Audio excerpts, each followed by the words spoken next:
بسم اللہ الرحمن الرحیم. ناظرین السلام علیکم. میں ہوں آپ کو میزبان صابر شاکر وفاقی دارالحکومت اسلام آباد سے. کچھ تازہ ترین خبریں ہیں جی. آپ کو معلوم ہے کہ ایک ویڈیو سکینڈل آیا تھا سابق گورنر سندھ محمد زبیر صاحب کا، اور کافی دنوں سے گردش کر رہا ہے، اور اس کے بعد اس کو بلیک میلنگ سکینڈل بھی کہا جا رہا ہے، اور اس میں ابھی تک کوئی سامنے نہیں آیا کہ یہ کس نے کام کیا، کس نے نہیں کیا، اور یہ جو فوٹیج ہے مبینہ طور پہ متنازع فوٹیج، یہ کس نے اپلوڈ کی، اور کسی قسم کی تحقیقات کا بھی ابھی تک کوئی نہیں آیا. لیکن اس میں مریم صفدر صاحبہ آ گئی ہیں میدان میں، اور انہوں نے بھی اس بارے میں اپنا پوائنٹ آف ویو دے دیا ہے، اور ان کے پاس کون کون سی ویڈیوز ہیں وہ بھی انہوں نے ایک بار پھر بتایا ہے کہ ان کے پاس کون کون سی ویڈیوز ہیں اور اس میں کیا کیا ہے. اس کے بارے میں آپ کو بتاؤں گا. یہ خبر ہے، امپورٹنٹ ہے، اور کیپٹن صفدر صاحب بھی اس معاملے میں اب میدان میں اترے ہیں. مسلم لیگ نواز نے بھی اپنا رد عمل دے دیا ہے اس بارے میں. ایک خبر. دوسری خبر، ایک دو اور خبریں جی وہ شیئر کروں گا، لیکن سب سے پہلے بہت زبردست جو ہے پاکستان کے لیے ایک اعزاز کی بات، اور کہنا چاہیے کہ چین نے پاکستان سے دوستی کا حق ادا کیا ہے. ویسے تو ہر شعبے میں جو چائنا ہے وہ پاکستان کے ساتھ کندھے سے کندھا ملا کے کھڑا ہے، اور اسٹریٹجک پارٹنرشپ کا اس نے بتا دیا ہے. لیکن یہ جو کام کیا ہے، یہ جو چائنا نے پاکستان سے دوستی کے لیے اپنے جذبات کا اظہار کیا ہے اور ایک خاص گفٹ دیا ہے پاکستان کو،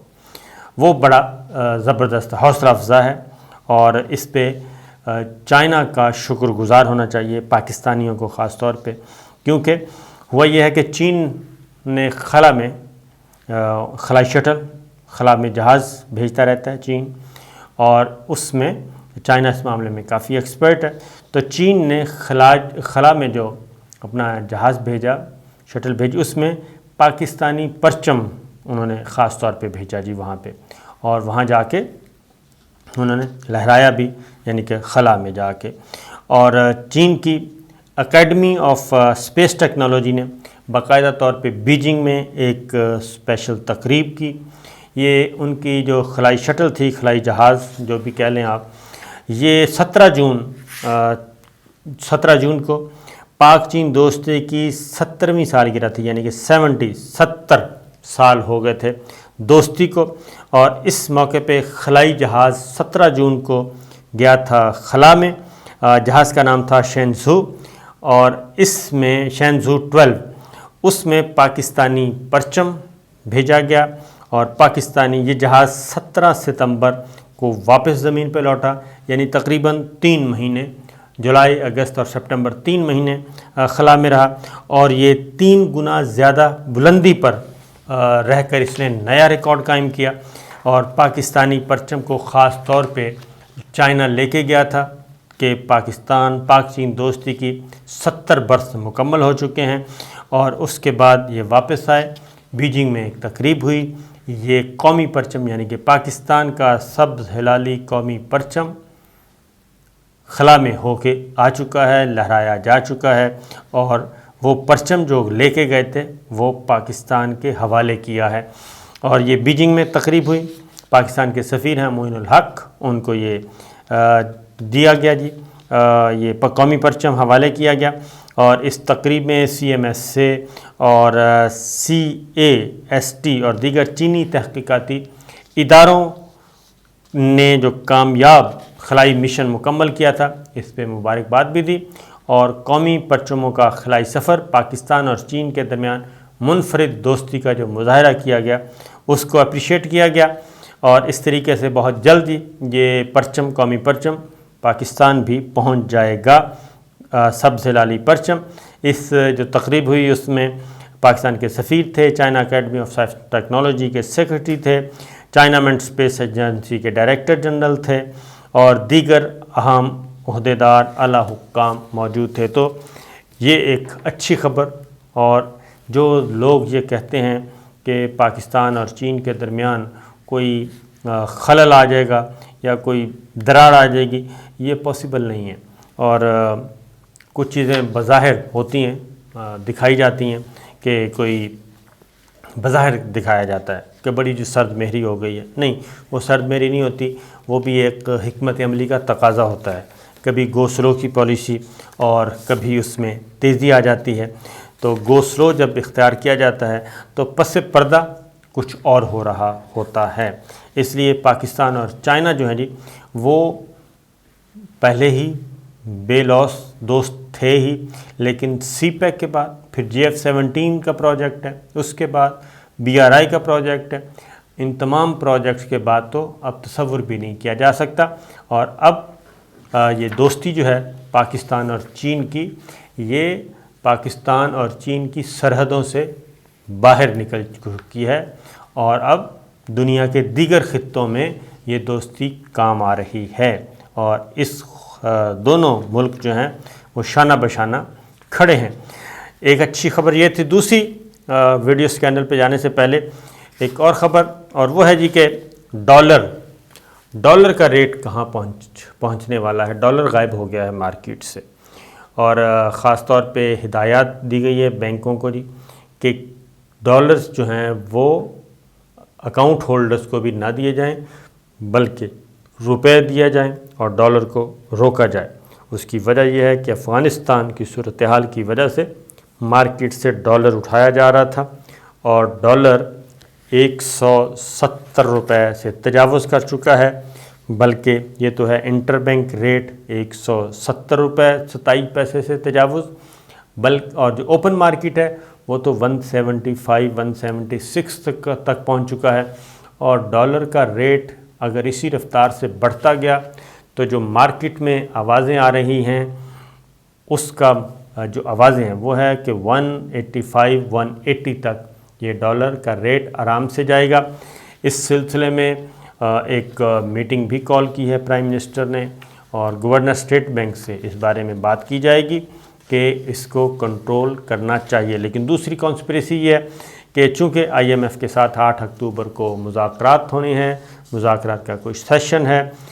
اس کی وجہ سے اس سے پہلے یہ ڈالر جو ہے وہ 180 کو ٹچ کرنے والا ہے، 180 روپے کو، تو یہ بھی ایک چیز ہے۔ اور اس میں وزارت خزانہ کے بارے میں کہا جاتا ہے، وزارت خزانہ اس معاملے میں بالکل ان کا یہ اب سبجیکٹ نہیں ہے، بلکہ یہ صرف اور صرف مکمل طور پہ کنٹرول کرتا ہے گورنر اسٹیٹ بینک، تو اسٹیٹ بینک کنٹرول کر رہا ہے۔ تو بہرحال یہ ایک آوازیں آ رہی ہیں، لیکن اطلاعات یہ ہیں کہ پرائم منسٹر عمران خان اس میں میٹنگ کر کے انٹروین کریں گے، اور ڈالر کو جو پاکستانی روپے کی قدر گر رہی ہے اور ڈالر بڑھ رہا ہے، بے قابو ہو رہا ہے، اس کو ذرا کنٹرول کیا جائے۔ تو اس لیے میں یہ کہوں گا کہ فی الوقت جو لوگ بالکل پاگل ہوئے ہیں، ڈالر کو ابھی یہ ریٹ جو ہے اس کا سٹیبل نہیں ہوگا، یہ اوپر نیچے ہوتا رہے گا، تو ذرا سوچ سمجھ کے ڈالر سٹاک کریں، ادروائز نقصان ہو سکتا ہے۔ پھر ایک اور خبر بھی لے لیں، وہ ہے جی FBR کا ٹیکس گوشوارے 30 ستمبر یعنی کہ آج آخری تاریخ ہے، اور اس میں توسیع نہیں کی جائے گی۔ اپنے گوشوارے ضرور جمع کروا دیں، ورنہ آپ کسی بڑی مصیبت کا شکار ہو سکتے ہیں، شکنجے میں آ سکتے ہیں، قانونی شکنجے میں آ سکتے ہیں۔ تو یہ ہے۔ اب آتے ہیں جی سکینڈل کی طرف۔ ویڈیو سکینڈل افسوسناک ہے بات، اس میں کوئی انکریج کرنے والی کوئی بات نہیں ہے، ڈسکریج کرنا چاہیے، اور اس طرح کی جو پرائیویٹ لائف ہے اور اس طرح کی کیونکہ اس میں مختلف کانسپریسیز آ رہی ہیں، مختلف پوائنٹ آف ویوز آ رہے ہیں۔ ایک ہمارے یوٹیوبر ہیں، انہوں نے کہا ہے کہ یہ سارا کچھ ماسکنگ کی گئی ہے، یعنی زبیر صاحب کا ماسک پہنا کے یہ کام کیا گیا ہے، جو نظر آ رہے ہیں وہ نہیں ہیں۔ اسی طریقے سے ایک اور ہمارے یوٹیوبر ہیں اور سینئر جرنلسٹ ہیں، انہوں نے اپنا ایک پوائنٹ آف ویو دے دیا ہے۔ انہوں نے ایک طرف یہ کہہ دیا کہ یہ فیک ہے، دوسری طرف انہوں نے کہا کہ کچھ اور ویڈیوز بھی اس طرح کی آ سکتی ہیں، اور اب شاید کیونکہ جو ٹیکنالوجی آ چکی ہے اس میں آپ کسی بھی شکل کو کسی بھی جگہ پہ فٹ کر سکتے ہیں، اور اتنا باریکی سے اس ٹیکنیکس کے ساتھ آپ کرتے ہیں کہ پتہ بھی نہیں چلتا۔ تو یہ ایک اور چیز آ گئی۔ دوسری جب سے یہ ویڈیو سکینڈل آیا تھا، بلیک میلنگ سکینڈل کہہ لیں، ویڈیو سکینڈل کہہ لیں، تو تب سے خاموشی تھی مسلم لیگ نواز کی طرف سے، اور جو زبیر صاحب کی پارٹی کے اندر کچھ اپوزیشن تھی، وہ شاید ان کو سمجھ رہے تھے کہ اچھا موقع ہے، ان کو ذرا ریموو کروا دیں گے اور ان کی جگہ ہم لیں گے، اور پارٹی بھی سوچ رہی تھی، پھر یہ بھی ڈیمانڈ آئی کہ پہلے اس کا فورنزک کروایا جائے اس طرح کا، تو ابھی تک کیونکہ کوئی کلیم نہیں کیا کسی نے، اور اس پہ انویسٹیگیشن بھی ابھی تک نہیں ہو سکتی، نہ ہی گورنمنٹ نے یا FIA نے از خود اس بات کا کوئی فیصلہ کیا ہے کہ خود ہی پتہ کرے، تو یہ چیز۔ لیکن مریم صفدر صاحبہ، انہوں نے یہ ایک تو وہ اس معاملے میں امپارشل ہو گئی ہیں، امپارشل ہونے کے ساتھ ساتھ انہوں نے کہا ہے کہ زبیر صاحب ان کے ترجمان تھے، ہیں اور رہیں گے، اور اس سلسلے میں یہ جو سکینڈل آیا ہے، اس سکینڈل کی وجہ سے جو زبیر صاحب کا جو ہے پارٹی کے ساتھ تعلق یا ان کے ساتھ تعلق، یہ متاثر نہیں ہوگا، بلکہ انہوں نے کہا کہ کافی عرصے سے زبیر صاحب کو دھمکیاں مل رہی تھیں، ان کی بیگم کو دھمکیاں مل رہی تھیں، اور اس لیے اس کی حقیقت بھی جاننے کی ضرورت ہے، لیکن وہ کہتے ہیں کہ ہمیں اس میں جانے کی ضرورت نہیں ہے اور اس طرح کی چیزوں سے مروب نہیں ہوں گے، زبیر صاحب اپنی ذمہ داریاں ادا کرتے رہیں گے اور ان کو کوئی نہیں ہٹا سکتا، وہ ان کو محترمہ مریم صفدر صاحبہ کا اعتماد جو ہے وہ زبیر صاحب کو حاصل ہے۔ ایک اور چیز انہوں نے کی ہے، خاص طور پہ انہوں نے یہ کہا ہے کہ وہ اس طرح کی پرسنل زندگی میں انٹرفیئرنس کو پسند نہیں کرتی اور اس طرح کی ویڈیو ریکارڈنگز پہ یقین نہیں رکھتی، اور انہوں نے یہ بھی کہہ دیا کہ ان کے پاس ایسا کوئی میٹیریل، ایسا کوئی سٹف نہیں ہے کسی کا بھی، کسی کی ذاتی زندگی کے بارے میں۔ انہوں نے کہا البتہ دیگر ان کے پاس ویڈیوز موجود ہیں، اور دیگر ویڈیوز جو ہیں وہ خالصتاً سیاست سے متعلق ہیں، سیاسی مواد سے متعلق ہیں۔ ان کا اشارہ شاید ارشد ملک صاحب کی طرف تھا، مرحوم کی طرف، اور جو ان کے مقدمے سے ریلیٹڈ ہیں، وہ والی فوٹیج انہوں نے کہا جی وہ ویڈیوز موجود ہیں، لہٰذا یہ انہوں نے کہہ دیا کہ ان کے پاس کوئی پرسنل کسی کی ویڈیو نہیں ہے، نہ ہی وہ ایسی کسی سازش میں شریک ہونے کا سوچ سکتی ہیں، نہ یقین رکھتی ہیں، بلکہ انہوں نے کہا کہ جو میرے پاس سازش کی ویڈیو ہے وہ پولیٹیکل افیئرس پہ ہے، پولیٹیکل معاملات پہ ہے، اور اس کے علاوہ کچھ نہیں، جو ان کے خلاف کانسپریسیز کی گئیں سزاؤں سے متعلق اس پہ بات کی ہے۔ پھر ایک اور بات بھی انہوں نے چیئرمین نیب سے متعلق انہوں نے کہا جی ان کی توسیع کے بارے میں وہ کچھ نہیں کہیں گی، یہ پارٹی فیصلہ کرے گی، آئین اس بارے میں خاموش ہے کہ چیئرمین نیب کا جو توسیع ہے وہ کیا کہتا ہے۔ اور اسی طریقے سے انہوں نے کہا کہ لیگی رہنما کا انہوں نے کہا کہ ہم چاہتے ہیں کہ نواز شریف دسمبر سے پہلے آ جائیں اور یہاں پہ آ کے کام کریں، لیکن انہوں نے کہا کہ ہم رسک نہیں لے سکتے موجودہ حکومت کی موجودگی میں، کوئی ایسا رسک نہیں لے سکتے کہ ہم نواز شریف صاحب کو پاکستان واپس لائیں۔ تو یہ چیزیں آئی ہیں سامنے، اور میں اگین کہوں گا کہ کچھ اس طرح کی چیزوں سے بچنا چاہیے اور ایسی پالیٹکس شروع نہیں کرنی چاہیے جس میں کسی کی پرائیویسی یا اس طرح کی نجی لائف جو ہے وہ متاثر ہو، کیونکہ اس سے بہت زیادہ سنگین جو اثرات ہیں وہ بہت منفی اثرات بھی مرتب ہوتے ہیں سوسائٹی پہ۔ اجازت دیجیے، اللہ حافظ۔